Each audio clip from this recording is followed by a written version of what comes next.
The United States assassinated 9 people in Nangarhar province, Afghanistan yesterday morning by drone strike. Officials say the targets were militants working with the Pakistani Taliban and Lashkar-e-Islam group.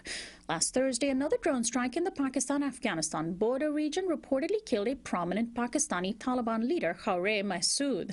And in early March, a U.S. unmanned drone dropped bombs on a group in Somalia, claiming to have killed the head of the Al-Shabab group that the Pentagon claims was involved in the 2013 Kenya mall attack.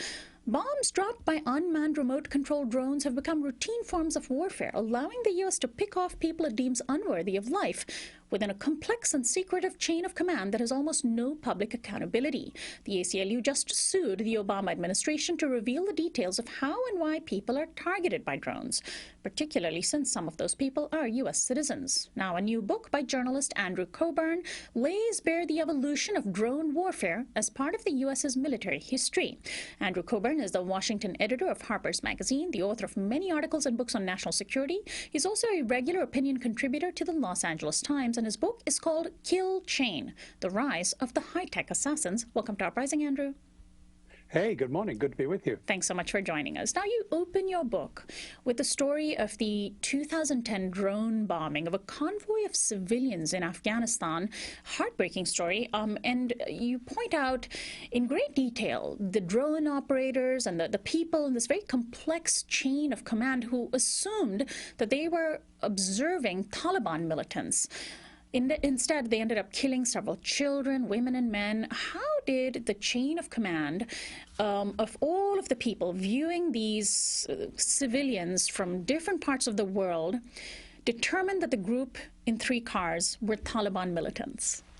Well, they were looking for a pattern. I mean, they were what they saw initially. They were watching out because there was an American Special Forces group had been dropped in, were going to go and attack a village and kill someone.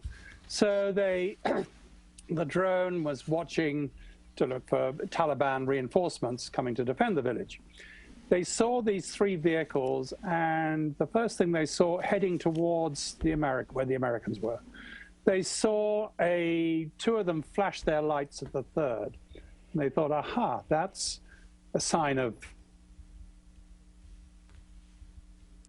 Can you hear me, Andrew? We just cut out. Oh, can you hear me now? Yes, continue. You were saying that's a sign of? That's a sign of something sinister. Sinister. Then they, the vehicles stopped, and they saw what they imagined were people getting out and praying. And they thought, well, that's what the Taliban do. It's kind of what 1 billion Muslims do every morning anyway.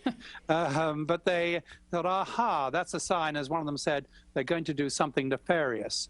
Then they saw, but they'd also seen this is all at night, so they're watching it all on infrared. And all they can see really are blobs. They see the heat from the vehicle, and they see sort of warm, heat sources inside the vehicles, which were humans, but they couldn't tell, obviously, if they were men. Well, they certainly couldn't tell if they were men or women or children.